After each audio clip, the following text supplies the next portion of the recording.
Olá pessoal, tudo bem? Sejam todos muito bem-vindas e muito bem-vindos a mais um Revisando com Questões, nosso conteúdo semanal da JJ Mentoria, em que a gente pega um tema da medicina e revisa esse tema através de 4 questões antigas de provas de residência médica. Essa é a maneira mais efetiva que existe para você revisar. Então, se você ainda não está usando o efeito teste, a resolução de questões dentro do seu processo de revisão, pare agora, volta lá no nosso canal do YouTube, assista ao nosso podcast, o episódio sobre a revisão repetida e espaçada, que eu tenho certeza que a sua preparação vai melhorar demais a partir do momento que você utilizar as questões na sua revisão.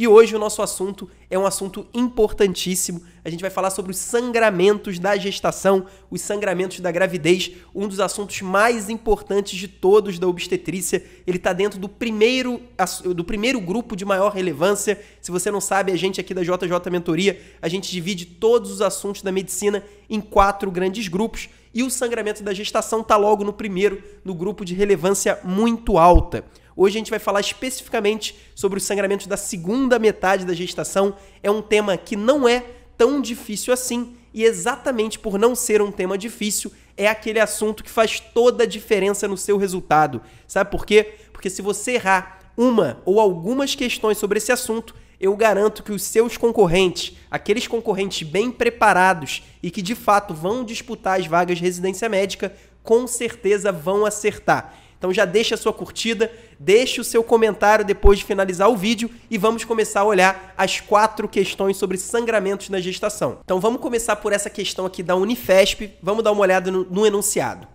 Ter-se gesta 2 partos cesáreos prévios, na 30ª semana apresenta sangramento genital. Ao exame, pressão arterial 120/80, pulso 85, dinâmica uterina ausente, altura uterina 30 centímetros, batimento cardíaco fetal de 140 batimentos por minuto. A hipótese diagnóstica e conduta são... E aí a banca coloca várias hipóteses diagnósticas e algumas condutas. Eu não vou nem dar uma olhada nas opções de resposta por enquanto. Primeiro eu quero chamar sua atenção que esse aqui é o protótipo do tipo mais comum de questão, com certeza, que você vai encontrar nas provas sobre sangramentos da segunda metade da gestação. A banca vai te trazer um quadro clínico, uma gestante que está na segunda metade e que está tendo algum tipo de sangramento, algum tipo de hemorragia, e você vai ter que chegar à principal hipótese diagnóstica e muitas vezes, como é o caso dessa questão da Unifesp, também indicar o exame para você fechar esse diagnóstico. E aí, sem dúvida nenhuma, os 2 grandes diagnósticos diferenciais, os mais comuns, os que vão aparecer o tempo todo na sua prova, são o descolamento prematuro de placenta e a placenta prévia. Esses são os 2 principais diagnósticos, a gente tem outros, você vai ver aqui que a banca colocou a rotura de vasa prévia. A rotura de vasa prévia eu já adianto que não tem nada a ver com esse quadro, a rotura de vasa prévia vai aparecer no momento da amniotomia, do rompimento das bolsas amnióticas. Nesse momento a gente vai ter o sangramento e aí sim você vai desconfiar da rotura de vasa prévia. Nesse caso, uma paciente na 30ª semana de idade gestacional, dinâmica uterina ausente, ou seja, ela não está em trabalho de parto e ela está tendo hemorragia. Nesses casos, sem dúvida nenhuma, os 2 diagnósticos principais são a placenta prévia e a DPP, o descolamento prematuro de placenta. Nesse caso, vocês podem ver que a banca nem colocou o DPP como opção, então a gente já sabe que é placenta prévia. Mas antes de chegar na resposta, eu quero chamar sua atenção para alguns pontos fundamentais do enunciado e que vão te ajudar a acertar outras questões. Para começar, a banca fez questão de dizer que essa gestante é uma tercigesta e que os 2 partos anteriores que ela teve foram partos cesáreos. As cesarianas prévias, especialmente quando é mais de uma cesariana, várias cesarianas prévias, é o principal fator de risco para a placenta prévia. Então essa informação não está ali por acaso. A gente sabe que a placenta prévia normalmente vai acontecer. Os principais fatores de risco são fatores ligados à qualidade endometrial. Então sempre quando a gente tem agressões ao endométrio, por exemplo, partos cesarianos com certeza são agressões ao endométrio. Da mesma forma, procedimentos invasivos intrauterinos, como a curetagem, também são agressivos ao endométrio e podem causar a placenta prévia. Então, tudo que tiver a ver com agressão ao endométrio, um endométrio não 100% saudável, isso vai ser um fator de risco para a placenta prévia. Então, começando, esse já é um ponto importante do enunciado. Outro ponto importante, essa gestante está na 30ª semana de idade gestacional. Por quê? Porque quando existe uma placenta prévia, e aí é importante, um parêntese, placenta prévia nada mais é do que quando a placenta está anormalmente inserida entre o orifício de saída do útero e o bebê. Então, quando a gente tem algo entre o feto e o orifício de saída do útero, a gente vai chamar de prévio, e no caso a placenta prévia é quando exatamente ou a placenta inteira ou pelo menos parte da placenta está entre o feto e o orifício externo do útero. Então isso é importantíssimo, essa é a definição de placenta prévia, e a gente só diz que uma paciente tem placenta prévia quando isso ocorre a partir da 28ª semana de idade gestacional. Então, se uma paciente tem uma placenta anormalmente inserida, então ela está ali na localização que a gente poderia chamar de placenta prévia. Só que, imagina que está na 22ª semana de idade gestacional. Nesse caso, a gente não pode ainda dizer que é uma placenta prévia, porque a placenta pode mudar a sua localização. Então, a gente só vai realmente chamar de placenta prévia quando nós estamos a partir da 28ª semana de idade gestacional. Nesse caso, como a gente está na 30ª, não tem problema, então o diagnóstico é realmente esse. Continuando o enunciado, a gente tem uma pressão arterial de 120/80. Uma pressão aí normal. E por que eu estou chamando a atenção disso? Porque o grande diagnóstico diferencial da placenta prévia, como eu falei, é o descolamento prematuro de placenta.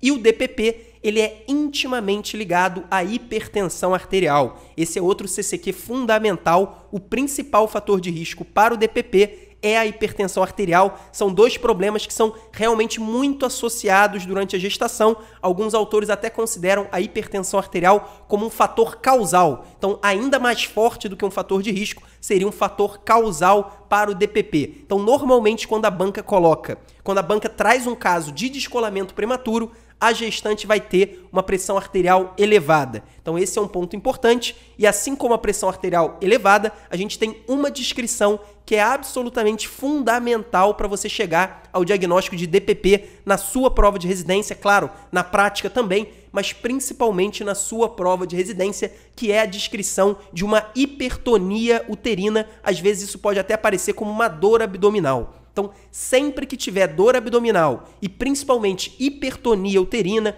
tônus uterino aumentado, você já sabe, eu tenho quase certeza, todas as questões vão ser descolamento prematuro de placenta. Então, isso é fundamental. Nesse caso, a banca falou que a dinâmica uterina é ausente, ela não falou sobre o tônus uterino.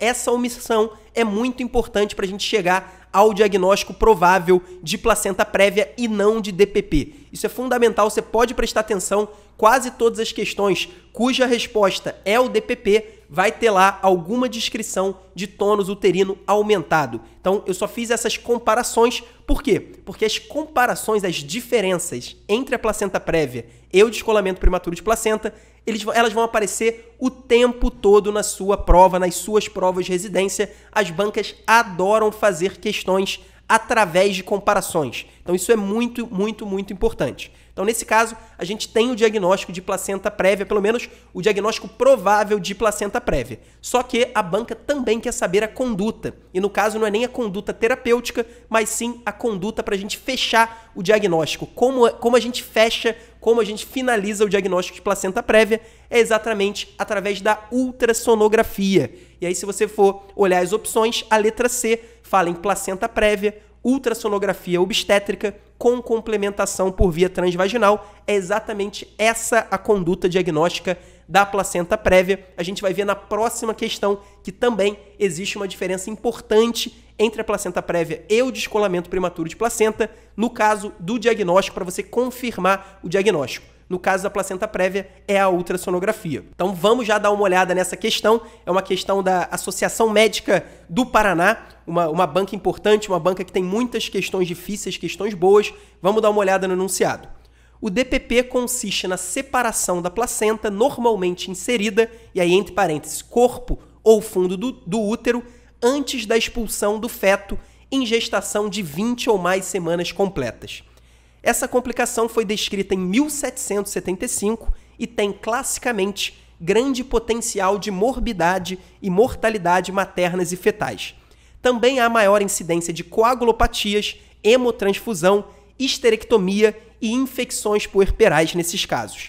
Das alternativas a seguir, assinale aquela que considerar como errada. Então, só o enunciado já é, na verdade, uma mini revisão sobre DPP. Tudo que a banca falou é verdadeiro e o ponto mais importante que eu quero chamar a atenção já no enunciado e até para fazer uma comparação com a placenta prévia é que no caso do DPP, o DPP é uma doença de prognóstico ruim. Então, é uma doença grave, especialmente do ponto de vista fetal. É grave também para a mãe, inclusive a mãe pode ir a óbito, pode ter coagulopatia, pode ter que sofrer uma esterectomia, como diz no enunciado, mas o grande problema, o maior risco é sempre para o feto. Então a placenta prévia normalmente é uma doença benigna, não vai causar mortalidade do feto, mortalidade da mãe, isso é raro, já no descolamento prematuro, pelo contrário. Então, essa é uma separação importante. Muita gente, às vezes, como a gente está acostumado, muitas das pessoas só está acostumada a estudar na teoria, a pessoa perde um pouco da noção geral. Então é importante você saber disso.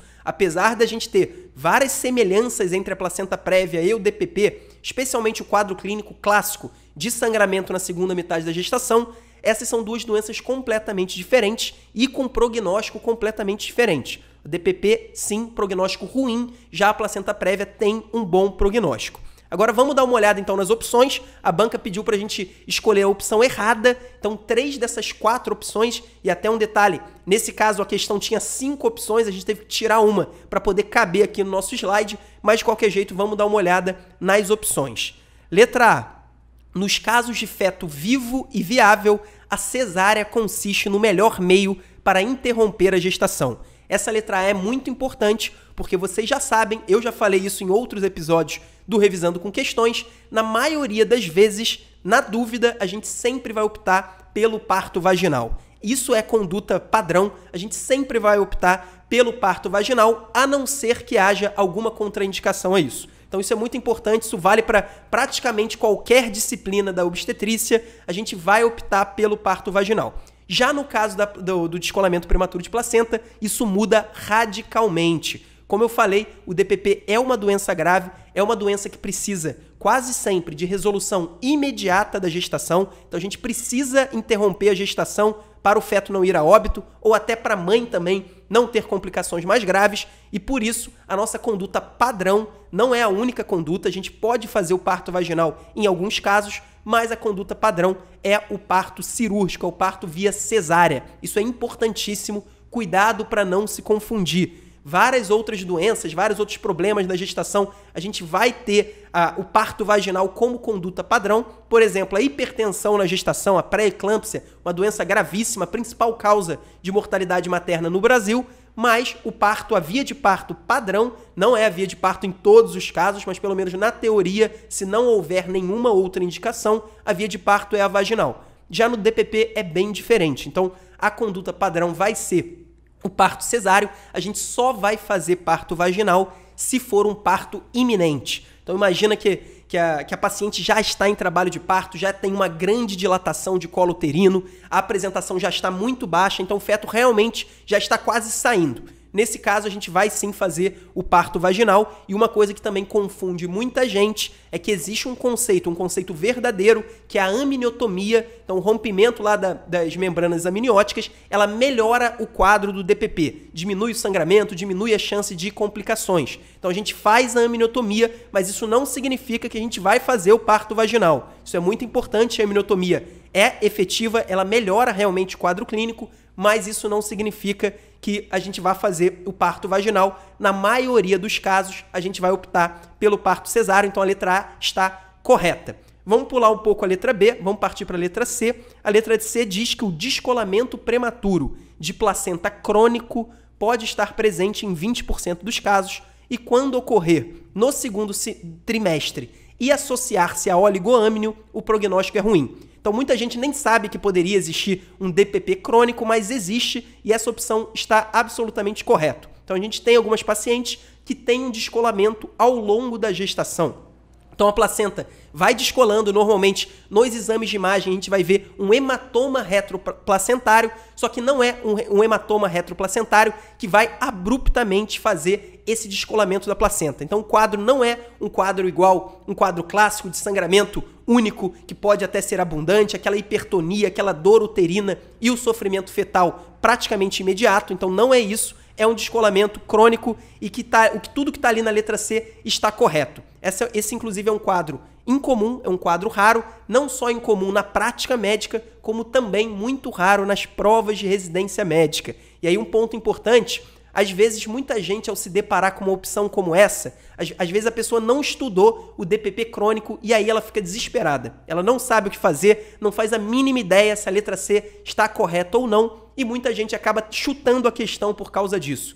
Cuidado com isso. Vocês vão ver quando eu comentar a opção correta que quase sempre a gente vai ter uma opção que a gente vai ter certeza. Então, se você tem dúvida sobre algum tópico, a questão traz algum tópico que você não domina muito bem, é muito importante você primeiro prestar atenção nas outras opções. Será que tem alguma opção que eu tenho certeza absoluta que é o gabarito? Se tiver, não tem problema, esquece a letra C, porque a letra C provavelmente vai estar correta. No caso, a banca pediu a opção errada, então se você tiver certeza que alguma das opções está errada, automaticamente a letra C vai estar correta. E eu estou falando isso porque algumas pessoas têm a ilusão que elas vão dominar todos os conteúdos da medicina e só assim elas vão se dar bem na prova de residência. Não é assim que você vai se dar bem, você vai se dar bem se acostumando a fazer questões, se acostumando a fazer prova de residência e inclusive se acostumando a fazer isso, conseguindo dar um chute direcionado, não é nem um chute direcionado, conseguindo ter certeza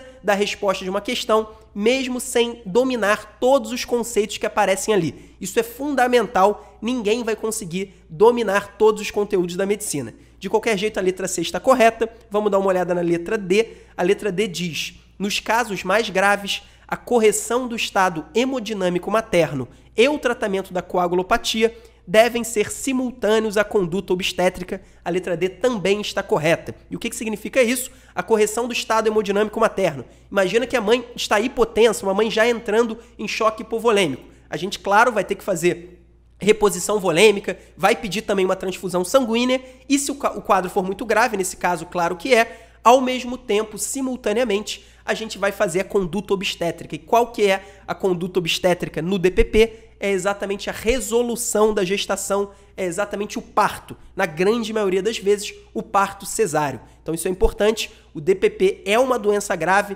não só para o feto, como também para a mãe. Para o feto é mais grave ainda, o risco para o feto é muito maior, mas de qualquer forma a nossa conduta sempre tem que ser agressiva. Então se a mãe está hipotensa, a gente vai corrigir a hipotensão e nós vamos resolver a gestação para o problema não piorar ainda mais dentro de alguns minutos, dentro de algumas horas. Então isso é fundamental, lembre-se do retrato geral, o descolamento prematuro de placenta é uma doença grave. E aí, sim, vamos para a letra B, que é a única opção errada. Essa eu tenho certeza que vocês vão entender por que ela está errada. O diagnóstico de descolamento prematuro de placenta é basicamente ultrassonográfico e a quantidade de sangramento vaginal não deve ser utilizada como parâmetro da gravidade do quadro.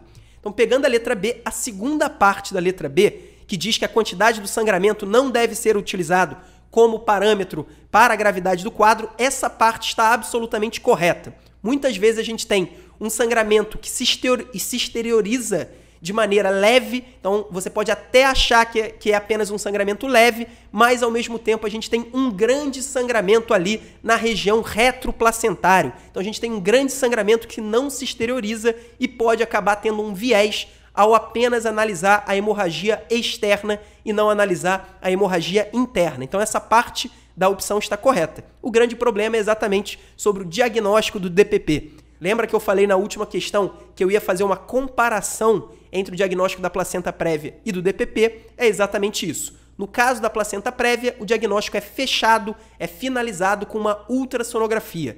Já no descolamento prematuro de placenta, o diagnóstico é clínico. Então a gente não vai fazer nenhum exame complementar. Na grande maioria dos casos, o diagnóstico é clínico, um sangramento na segunda metade da gestação, associado a dor abdominal, hipertonia uterina e sofrimento fetal, é igual a descolamento prematuro de placenta e a gente não vai precisar de nenhum exame complementar para chegar a essa conclusão. Esse é um CCQ fundamental. As bancas de residência adoram quando o diagnóstico de determinada doença é simplesmente clínico. As bancas vão tentar te confundir, vão colocar uma ultrassonografia, vão colocar uma ressonância magnética, mas você não vai cair. Placenta prévia, ultrassonografia, DPP, o diagnóstico é clínico e não é difícil de fazer, principalmente na prova de residência. Na prática, pode até complicar um pouco mais, mas nas provas de residência, como as bancas só tem algumas linhas para descrever o caso para você, com certeza não será difícil você identificar. Agora vamos para essa terceira questão, a questão do IANSP, dos servidores de São Paulo, um enunciado bem pequenininho, falando assim: a chamada síndrome de Bandel-Frommel é característica de: letra A, placenta prévia, letra B, rotura uterina, letra C, placenta acreta, letra D, ameaça de rotura uterina e letra E, ameaça de descolamento prematuro de placenta. Então essa síndrome de Bandel-Frommel é uma síndrome clássica, já caiu em várias instituições, questões muito parecidas, se não praticamente iguais a essa questão do IANSP, e você precisa saber que a síndrome de Bandel-Frommel é um sinal de iminência de rotura uterina. A gente até agora falou o tempo todo sobre DPP e placenta prévia, que são duas causas importantíssimas de hemorragia na segunda metade da gestação. Agora vamos falar da rotura uterina, que é outra causa importante. E aí a rotura uterina ela pode tanto acontecer fora do trabalho de parto, antes do trabalho de parto, como pode acontecer, e isso vai ser o mais comum, sem dúvida nenhuma, na sua prova de residência, durante o trabalho de parto. Então, lembra da análise do partograma? Uma das nossas grandes preocupações quando a gente está analisando o partograma é identificar a famosa parada secundária da descida. Não sei se vocês lembram isso. Basicamente significa que depois da gestação atingir o máximo de dilatação do colo uterino, então a gestante já tem uma dilatação de 10 centímetros do colo uterino e mesmo assim o feto demora, ele não desce progressivamente de hora em hora no partograma. É o que a gente chama de parada secundária da descida, e a grande causa da parada secundária da descida é exatamente a desproporção cefalopélvica. Às vezes a gente não para pensar o que significa isso, mas basicamente a desproporção cefalopélvica significa que o feto tem uma cabeça que não vai conseguir passar pela mãe, então não vai conseguir passar por todos os estreitos que deveria passar durante o trajeto do parto. Isso pode acontecer, e o grande problema disso é exatamente, se a gente tem uma cabeça que não passa pelos estreitos que deveria passar, o útero vai contrair, vai tentar empurrar o feto de toda maneira, e o que pode acontecer é exatamente um rompimento do útero, que é o que a gente chama de rotura uterina. Então, uma das principais causas de rotura uterina é exatamente a desproporção cefalopélvica, que acontece especialmente em locais com assistência ruim obstétrica. Então, imagina um parto que não tem nenhuma assistência obstétrica. Nesse caso, isso pode acontecer. Então, isso é um problema sério, um problema especialmente de locais com uma assistência ruim obstétrica. Outros grandes fatores de risco para a rotura uterina, e eles são fatores de risco, especialmente quando eles andam juntos, é exatamente as cesáreas prévias. Quanto mais cirurgias no útero, maior é o risco desse útero romper, especialmente durante o trabalho de parto, e a indução do parto. Então lembra daquelas medicações que estimulam o útero a contrair, especialmente a ocitocina e o misoprostol. O misoprostol tem ainda maior risco do que a ocitocina. O misoprostol é uma medicação que a gente não tem como titular a dose, como a gente faz com a ocitocina, é uma medicação normalmente usada intravaginal. Então o misoprostol inclusive está contraindicado sempre que existe uma cesariana prévia. Então se a sua gestante tem uma cesariana prévia, a gente não pode fazer o misoprostol. Se tem mais de uma cesariana prévia, a gente não pode induzir o parto de forma alguma. Então cuidado com isso. Esses são os principais fatores de risco para a rotura uterina, principalmente a assistência obstétrica ruim e as cesarianas prévias associadas à indução do parto. Agora, se vocês forem ver, a resposta, como eu falei, não é a rotura uterina, e sim a ameaça de rotura uterina que está ali na letra D. Por quê? O sinal de Bandel, a síndrome de Bandel-Frommel, na verdade é composta por dois principais sinais. O primeiro, o sinal de Bandel, é simplesmente uma separação entre o segmento inferior do útero e o corpo uterino. Então, isso é descrito inclusive como um formato de ampulheta, e é palpado um anel exatamente nessa divisão entre o segmento inferior e o corpo uterino. Então é basicamente um sinal que esse útero já está contraindo tanto, ele já está se distendendo, e a qualquer momento ele pode romper. Esse é o sinal de Bandel. Já o sinal de Frommel é a palpação dos ligamentos redondos anteriorizados também é um sinal ali que o útero já está todo estendido, já está quase rompendo. Então, basicamente, a síndrome de Bandel-Fromel, ainda quando ela ocorre, ainda não ocorreu o rompimento do útero, a rotura uterina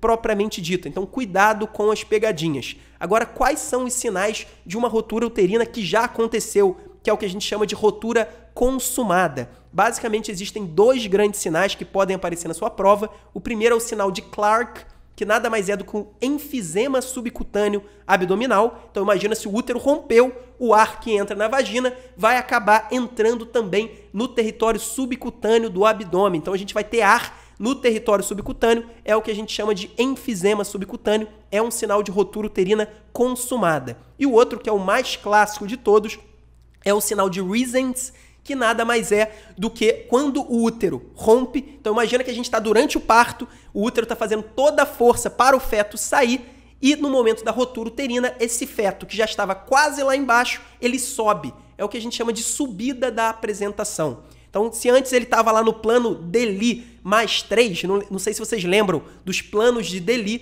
que nada mais são do que realmente uma medida da altura da apresentação. Então, se antes ele estava no mais 3, ao ele se romper, ele pode ir para o menos 1. Então, houve uma grande subida da apresentação, o que não é esperado durante um trabalho de parto fisiológico, durante um trabalho de parto sem qualquer problema. Então, se subiu a apresentação, já é um sinal também de rotura uterina consumada. Por isso, o gabarito é a letra D. Cuidado para não se confundir. Na verdade, inclusive, essa letra B de rotura uterina não estava entre as opções do IANSP. A gente adicionou para a questão ficar mais difícil. Então, na verdade, essa é uma questão adaptada por nós, mas, de qualquer jeito, existem várias questões em que a gente vai ter tanto a opção de rotura uterina quanto a opção de iminência de rotura uterina. Se for os sinais de Bandel-Fromel, você já sabe que é um sinal de iminência e não de rotura consumada. Agora, se for o sinal de Clark ou de Reesens, aí sim é uma rotura que já aconteceu. E agora, para finalizar, a gente vai fazer uma questão da Santa Casa de Goiânia.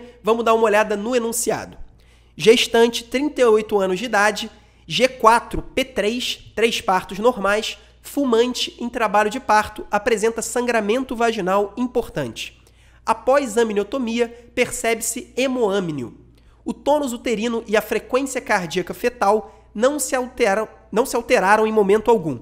No cartão de pré-natal, consta registro de uma ultrassonografia realizada no 2º trimestre com placenta de inserção corporal posterior. Ao realizar a cesariana, o achado mais provável pelo quadro exposto acima é D.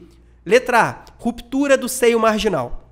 Letra B, placenta prévia. Letra C, placenta acreta. E letra D, ruptura de vasa prévia. Então, essa é a questão que traz um sangramento que ocorre no momento da amniotomia. A banca colocou ali que após a amniotomia percebeu-se um hemoâmnio e aí sempre que isso aparecer na sua prova, você vai desconfiar de 2 diagnósticos que a gente ainda não falou nas últimas questões, que são exatamente o que está na letra A e o que está na letra D, a ruptura do seio marginal e a ruptura de vasa prévia.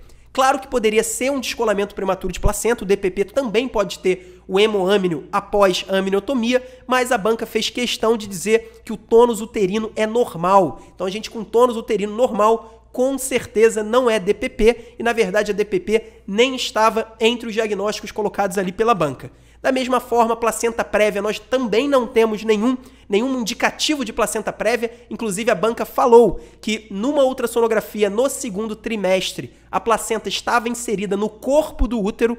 Então, se estava inserida no corpo do útero, é uma inserção normal, não é uma inserção de placenta prévia. Então, basicamente, a gente não é o diagnóstico de DPP e placenta prévia. E a letra C que está ali, placenta acreta, essa é uma das complicações mais importantes da placenta prévia, é basicamente quando a placenta ela não tem uma dequitação correta, então ela não se descola do útero no momento depois do parto e o próprio obstetra, ao fazer manobras para fazer essa extração, também não consegue extrair ou pelo menos tem muita dificuldade. Então essa é a placenta acreta quando ela tem uma aderência anormalmente aumentada ao endométrio. Muitas vezes o tratamento terá que ser uma histerectomia. A gente vai ter que tirar o útero se não for possível fazer uma extração manual da placenta. Então isso também não tem a ver com o quadro acima. Realmente o diagnóstico diferencial é entre ruptura do seio marginal e ruptura de vasa prévia, que são dois diagnósticos raros,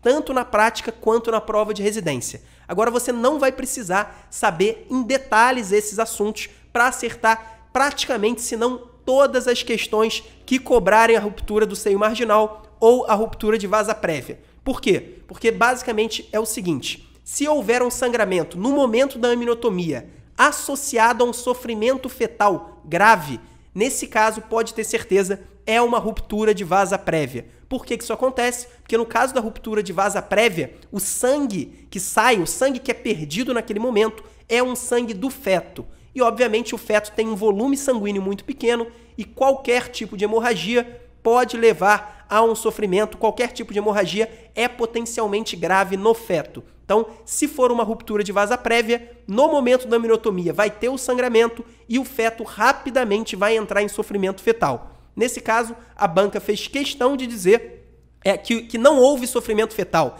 Então, a frequência cardíaca fetal não se alterou em momento algum. E aí, o grande indicativo de sofrimento fetal vai ser a frequência cardíaca do feto, que normalmente ou vai aumentar ou vai diminuir. A frequência varia entre 110 a 160 normalmente, e aí quase sempre nas provas, nas questões de ruptura de vasa prévia, essa frequência vai ficar abaixo de 110. Então vai ter uma bradicardia fetal, que é um sinal de sofrimento grave, de sofrimento significativo. Nesse caso, a banca fez questão de dizer que a frequência é normal e, por isso, o diagnóstico provável é exatamente a letra A ruptura do seio marginal, que é ainda mais raro do que a ruptura de vasa prévia nas provas de residência médica, mas sempre, absolutamente sempre que for cobrado esse assunto, vai ser exatamente assim. Vai ser um sangramento no momento da aminotomia sem sofrimento fetal. Se não tiver sofrimento fetal, você já sabe, é uma ruptura do seio marginal e aí não tem sofrimento do feto,